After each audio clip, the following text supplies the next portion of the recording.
Media के साथ उल्टा ही मामला है। मीडिया आज़ाद अपने तौर पर मीडिया धाड़े मार मार के रो रहा है। ये वही मीडिया है जिसे तब्दीली का बड़ा शौक लाहक था, जिसने तब्दीली का सुरमा अपनी आंखों में लगाया था और उसके बाद आज उसकी आंखें न सिर्फ दुख रही हैं बल्कि उसे नज़र आना भी कम हो गया है। मैं इमरान खान साहब के लिए एक ना छोटी सी नज़म लिख के लाया हूं, मैं आपको वो सुनाऊंगा। जबरदस्त हो गया जी। इमरान खान साहब के लिए नज़म है, जरा आपने सुननी है, बड़ी जबरदस्त है। नियाजी चोरां दा सरदार ने लुट मचाई है, भेजे नूर अब्दी मारे बंदा फेस करना पड़ा दो बड़ी टीमों की जानिब से।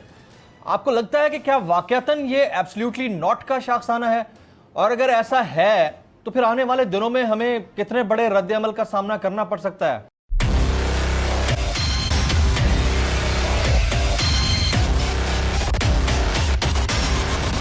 उनका कहना है कि जी ये तो प्राइम मिनिस्टर का अपनी मर्जी होती है कि वो जो है वो खजाने में जमा करवाना चाहे उन गिफ्ट्स को या वो रखना चाहें। अजीब सी बात उन्होंने की है, लेकिन खैर पहले तो लोगों को बड़े खान साहब जो हैं वो दावे किया करते थे, ताने मारा करते थे कि जी लोग चोरी करते हैं। खान साहब ये भी एक तरह की चोरी ही होती है, इसलिए कि असल तरीका यही है कि जो गिफ्ट्स आपको मिले, मैंने सुना है पता नहीं 300 तोले सोना जो है वो अभी तक आपको रिसीव हुआ है गिफ्ट में, और बाकी बहुत सारे गिफ्ट्स अलग हैं, लेकिन इतना सारा गोल्ड वो भी आप लोगों ने रख लिया और बाकी चीज़ें भी आप लोगों ने रख ली हैं, और वो जो है वापस भी आप लोग कुछ करने को तैयार नहीं है। तो इसको थोड़ा सा फिर आपको लगता नहीं कि ये आप भी जो है वो करप्शन की तरफ जा रहे हैं या कर रहे हैं, या यहाँ पे आप बोलेंगे अब्बा डब्बा जब्बा? मुझे लगता है कुछ ऐसा ही खान साहब कहने वाले हैं कि अब्बा डब्बा जब्बा। और खैर अब हम क्या कर सकते हैं, ये बहरहाल हमने आपको न्यूज़ बतानी थी कि गिफ्ट्स भी खान साहब ने दबा लिए हैं।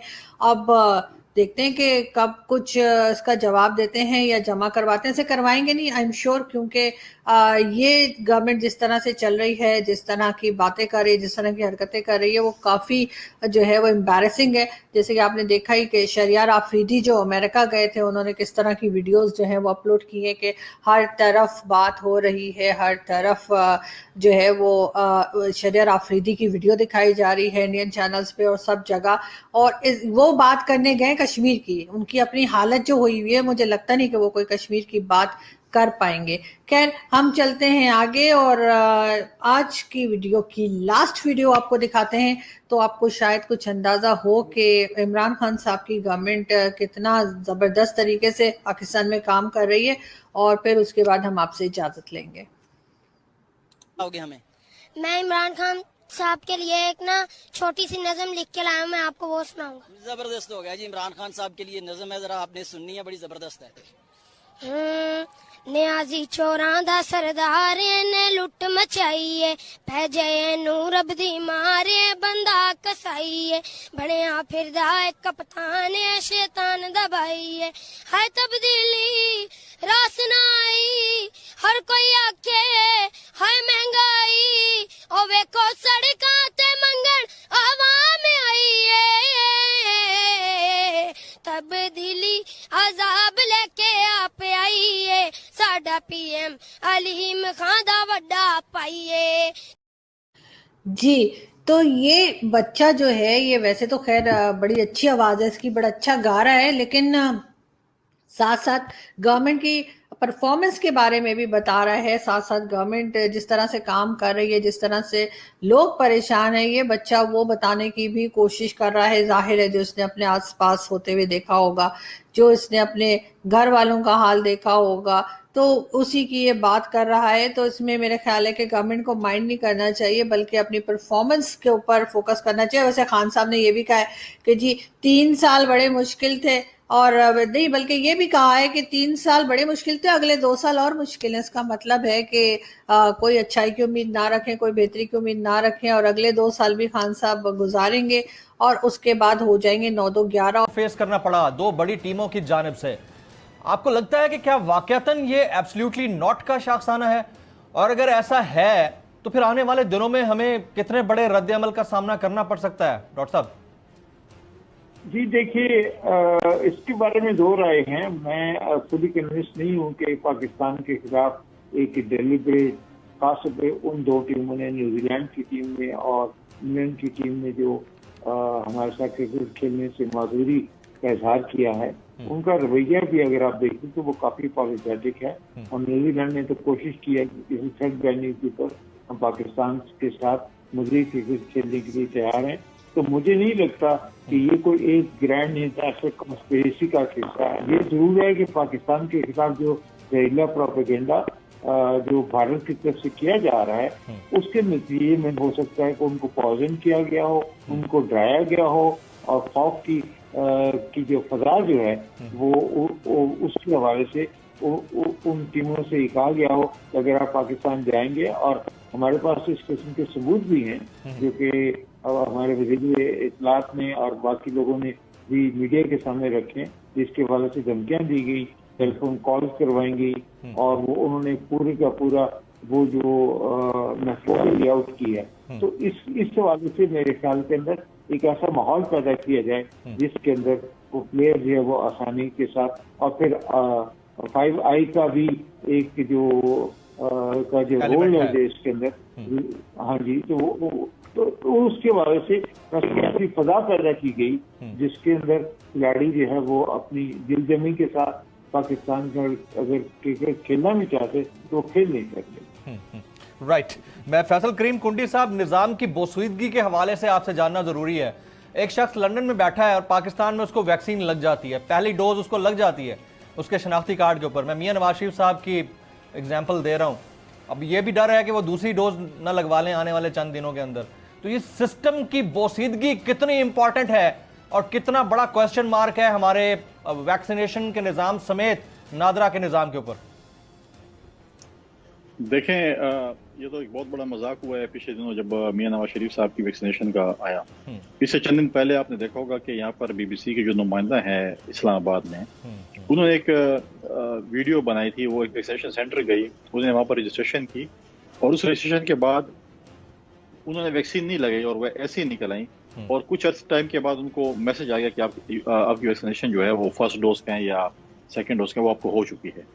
तो यहाँ पर तो सिस्टम यहाँ पर ये चल रहा है। तो आप बाकी ये अच्छा है कि मियाँ साहब लंदन में हैं और उनकी जो है वैक्सीनेशन हुई, कि ऐसा ना हो कि अभी आप देखेंगे अगर आप ज़्यादा तफ्तीश करें या इन्वेस्टिगेशन करें तो शायद मुर्दों को भी शायद लग गई हो इस मुल्क में। ये तो यहाँ पर तो ये सिस्टम है। फिर आप देखें जिस मियाँ साहब पे हमारे हुक्मरान अब इल्जामात लगा रहे हैं कि जी वो चले गए थे, इलाज के लिए गए थे या दवाई लेने गए थे, जो भी इनके खिलाफ, बताएं कि ये वही डॉक्टर्स नहीं है जो आपके आज एडवाइजर बने हेल्थ के। किसी फैसल साहब ने उनकी रिपोर्ट्स नहीं देखी थी, इन्हीं हमारी जो हेल्थ मिनिस्टर है उनने उसकी रिपोर्ट्स नहीं देखी थी। यही शौकत खानम में, बाकी सारे अस्पताल पाकिस्तान के बेकार हैं, सिर्फ शौकत खानम में ठीक है। उसी शौकत खानम ने उनके सारे टेस्ट देखे थे। अब वो कह रहे हैं कि नहीं ये तो टेस्ट जो है उनके गलत थे। अगर गलत थे तो फिर तो आपको पहले इन लोगों को फारिग करने चाहिए जो इनके टेस्ट देखे थे या जिनकी जो है वो टेस्ट किए थे या जिन लैब्स ने किए थे उनके खिलाफ क्या एक्शन हुआ है। उनके खिलाफ तो कोई एक्शन नहीं हुआ। वो सारे वजीर भी बैठे हैं, वो लैब्स भी है, वो अस्पताल भी है, सब कुछ है। तो मतलब है कि ऐसे इल्जामात लगाना, पहले अपने आप को तो ठीक करना। हमें तो देखें मदीना की रियासत के ख्वाब दिखाए गए थे, हमें हजरत उमर अलैहिस्सलाम के जो है मिसालें दी गई थी। आज वो खुद जो है तोशाखाना के हिसाब किताब देने से जो है हजरत उमर के जो हमें किस्से सुनाते थे। अस्सलाम वालेकुम, मैं हूं नूरुल आरफीन सिद्दीकी और आप देख रहे हैं मेरी जंग। आज कुछ हंसने हंसाने की खबरें, जाहिर है कि हंसाने में सबसे पहले हमारे मोहतरम वज़ीर आज़म साहब नंबर ले गए हैं। सनसनीखेज़ इंकशाफ फरमाया है उन्होंने। इससे पहले कि इंकशाफ का पोस्टमार्टम करें, एक साउंड बाइट है, ज़रा देखिए, उसके बाद फिर बात करते हैं। ये वो गवर्नमेंट है 3 साल में, मैं चैलेंज करता हूं पाकिस्तान की तारीख में कोई गवर्नमेंट नहीं आई जिसने मीडिया को बिल्कुल छोड़ा हुआ खोला।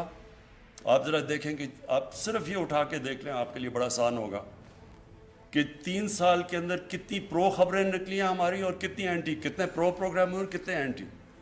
मैं गारंटी आपको करता हूं कि 70% हमारे अगेंस्ट प्रोग्राम गए।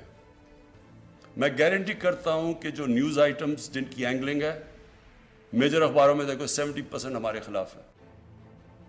अच्छा, अब ये लॉजिकल बात है कि अगर 70% चीज़ें आपके खिलाफ लग रही हैं तो इक़्तिदार का झूला भी तो आप ही झूल रहे हैं, प्रोटोकॉल के मज़े भी आप ही ले रहे हैं, सलाम साहब भी आप ही के साथ हो रहा है, ये सब काम मेरे साथ तो हो नहीं रहे, तो मेरे खिलाफ खबरें क्यों छपेंगी? जानू की मोड पे लगा हूँ मैं, ना मैं सिंध में हाकिम हूँ ना मैं वफाक में हूँ, तो ये सब कुछ तो आप ही लोगों के साथ होना है ना। आपने फरमाया कि मीडिया को इस दौर में जितनी आज़ादी दी गई है, ये सब बातें, ये सब लताइफ सुन करके आज़ाद मीडिया का जो हश्र हुआ है, हंस हंस करके बुरा हाल है लोगों का, जबकि मीडिया के साथ उल्टा ही मामला है। मीडिया आज़ाद अपने तौर पर मीडिया धाड़े मार मार के रो रहा है। ये वही मीडिया है जिसे तब्दीली का बड़ा शौक़ लाहक था, जिसने तब्दीली का सुरमा अपनी आंखों में लगाया था और उसके बाद आज उसकी आंखें न सिर्फ दुख रही हैं बल्कि उसे नज़र आना भी कम हो गया है। वज़ीर-ए-आज़म साहब ने फरमाया कि दुनिया में कहीं भी वज़रा पर, वज़ीर-ए-आज़म पर बोहतान नहीं लगाए जाते। वज़ीर-ए-आज़म शायद अपने तौर पर बिल्कुल ठीक कह रहे हैं, लेकिन उनकी करीब की याददाश्त आगे पीछे हो गई है, गड़बड़ेशन का शिकार हो गई है। उन्हें शायद याद नहीं कि जब नवाज शरीफ हम पर मुसल्लत था तब इमरान खान साहब ने, उस वक्त के अपोजिशन लीडर ने और तब्दीली ज़दगान ने उस वक्त के वज़ीर आज़म का और उस वक्त की पार्लियामेंट का जो हश्र किया था, पार्लियामेंट पर लानत तक बरसाई गई।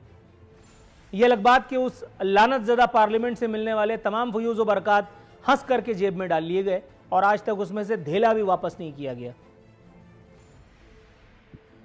वज़ीर आज़म साहब ने फरमाया कि झूठी खबरें सबसे बड़ा मसला करार हैं। हाँ, ये बात ठीक है, झूठी खबरें सबसे बड़ा मसला है, लेकिन फिर उन झूठ का क्या करेंगे, उन तमाम झूठों का कि जो हज़रत उमर फ़ारूक रज़ी अल्लाह तआला अन्हु के इरशाद मुबारक को बयान फरमा करके और इक़्तिदार में आए। उसके बाद अब वो कहते हैं कि चूँकि नवाज शरीफ चोर था और आसिफ अली जरदारी डाकू है, इसलिए अवाम की कमर ही तोड़ डालूँगा। कभी बिजली की कीमतें बढ़ाई जाती हैं, उसके बाद पेट्रोल की, उसके बाद फिर बिजली की कीमतें और उसके बाद फिर पेट्रोल की, और सोने पे सुहागा के साहब खुशी से फूले नहीं समा रहे।